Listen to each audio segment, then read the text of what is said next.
Kalau gue bilang mah bikin aja video dulu, ntar gampang urusan yang lain. Karena banyak teori.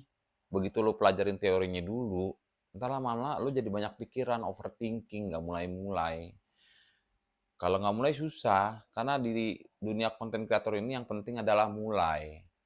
Begitulah udah mulai, lo konsisten, continue. Lo atur jam tayangnya jam berapa. Niche-nya lo pasti nanti ketemunya niche kayak gimana. Komedi kah, storytelling kah, atau POV. Atau mungkin daily vlog ya. Apa namanya, a day in my life. Itu banyak banget sih konten kalau gue bilangnya. Yang penting mulai dulu. Lo pasti punya punya handphone. Kalau emang belum ada clip on, ya sudah, pakai aja dulu apa yang ada. Maksimalkan alat yang lo punya, jangan nunggu alat lo maksimal. Itu sih kuncinya. Kalau emang jelek, ya wajar. Awal-awal juga jelek. Kalau emang ada yang nyinyir, biarin. Jawab nyinyiran itu dengan karya.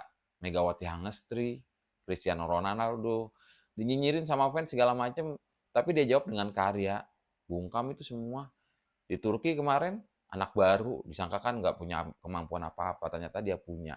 Karena sudah siap menghadapi dunia global. Konten juga begitu. Begitu lo mulai ngonten, lo harus sudah siap bahwa lo akan terkenal. Karena memang tujuannya begitu. Kalau lo nggak ada pikiran kayak begitu, nggak bakal maju lo nya, nggak bakal mengembangin konten lo sendiri, akun lo sendiri di situ-situ aja.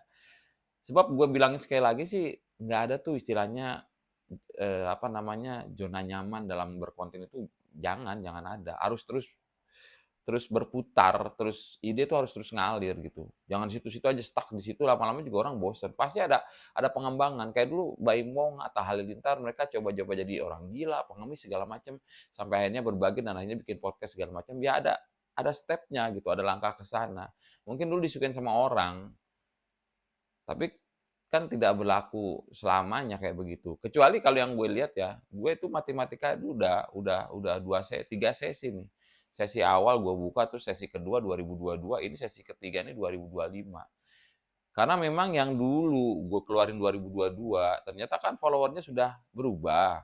Gue keluarin lagi. Nah sekarang ada lagi yang julid segala macam. Ya gue diemin aja sih. Karena gue bilang begini sih, menurut gue karena mereka belum tahu aja sih kontennya itu seperti apa. Orang julid buat nutupin kekurangan dia untuk memahami sebuah konten. Kalau gue bilang begitu ya. Jadi lu jangan, nggak usah maksudnya, aduh gue salah, gue jelek bikin konten. Nggak ada, bikin konten itu nggak ada yang jelek. Karena begitu kita bilang itu adalah sampah, ternyata buat orang lain itu ada permata, malah jadi viral. Kan kebanyakan begitu. Dikira, ah ini bakal viral nih, ternyata udah kita naikin bapuk gitu. Ah ini mah sampah lah, kita naikin aja kita upload. Ternyata viral. Dari konten begitu doang. Nah dari situ lo bisa belajar, menganalisa konten lo kenapa jadi viral.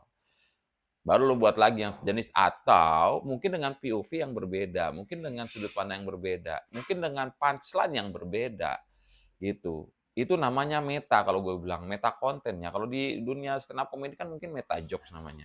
Jadi joke yang lama dikemas ulang, dibikin joke yang baru. Matematika juga gue begitu akhirnya. Matematika joke-nya begini nih, gue kemas ulang atau gue ganti punchline-nya, gue ganti point of view-nya, gue ganti soalnya. Akhirnya timbul jokes yang baru. Gitu. Jadi jangan jangan jangan berkecil hati ketika orang orang ngejulitin karya lu, dibilang karya jual sampah segala macam. Mereka cuma bisa komen doang. Kalau mereka bener mah mereka balas karya dengan karya, itu apple to apple namanya. Sementara mereka membalas karya lu dengan kata. Kalau gue bilang itu apple to kesemek, nggak setara gitu, nggak sebanding gitu. Terus lo mau baper di situ, jangan, kalau nggak maju-maju. Ya ketika lo mau berkonten, lo sudah mulai mau terkenal, dan ketika lo mulai terkenal, banyak itu angin yang menerpa, yang ngejatuhin lo banyak, yang ngerasa orang pinter banyak. Netizen itu banyak yang ngerasa pinter sih masalahnya gitu. Jadi ya kalau emang lo nggak suka sama komentar mereka, delete aja. Karena mereka ada fasilitas delete, menghapus. Daripada lu toxic segala macam. Kalau gue sih memang gue hapus biasanya. Bukan gue karena nggak mau menerima saran dari orang, enggak.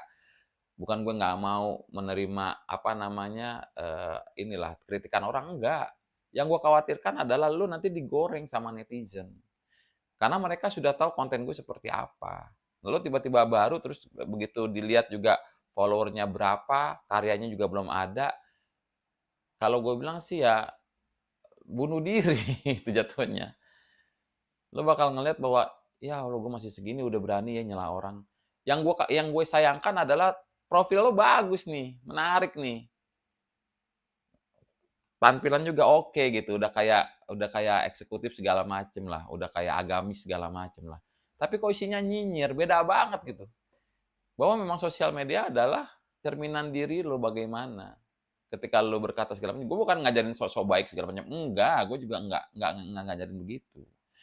Cuma nih sosial media ini adalah satu wadah, apalagi lo yang memang lagi cari kerjaan segala macamnya. Karena ketika sudah nilai itu udah mentok, yang bakal dicari adalah dari sisi sosial media lo, bagaimana lo bersosial media, gitu.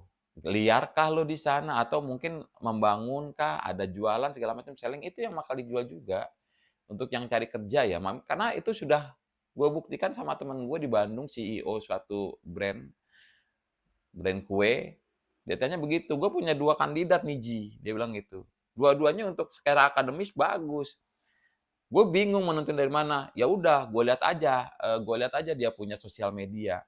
Karena yang satu hancur, karena ada head speech segala macam, ngerasa pinter ya. Karena kan pasti udah di atas nih. Begitulah, ngerasa pinter, udah ngerendahin orang segala macam. Yang satu lagi jualan, dagangnya bagus, cara penyampaiannya bagus. Jadi diambil yang satu lagi, ostomastis. Mungkin secara secara secara akademik lo apple to apple ya hampir sama. Jadi kan, tapi kan orang lihat attitude lo. Itu yang gue bilang attitude. Bahwa yang dijual di sosial media adalah attitude kalau gue bilang. Attitude lo kayak gimana? Makanya gue selalu ingetin sama teman-teman, jangan pernah nyerah orang, menghina orang, caci maki orang. Karena masuk ke undang-undang ITE, gue sih nyaranin itu aja ya. Gue cuma bilang begitu, hati-hati dengan UU ITE yang super super karet ini. Gimana cara nyiasatinnya, "Pap, kalau berani Pap, apa namanya, bikin konten kayak gitu, karena gue pakainya adalah satir. Jadi nggak ngehina langsung, mungkin pakai analogi segala macem. Itu yang gue pakai. Ada beberapa kali akhirnya timbul lagi ke bawah, ya begitu. Kalau memang sekarang ternyata belum banyak sepi nih, masih ada lagi tuh komen tuh, "Ah, masih sepi nih." Ya emang kan sepi, karena memang si si satu platformnya ada satu platform TikTok ini ya, ya sepi gitu, lagi sepi ya sepi. Tapi jangan nyerah kalau gue bilang, justru di situ godaannya. Ketika lo mau maju, ternyata itu sepi, terusin aja. Kan gue udah berkali-kali bilang, prinsip gue adalah jangan menyerah pada keadaan, tapi biarkan keadaan yang menyerah padamu.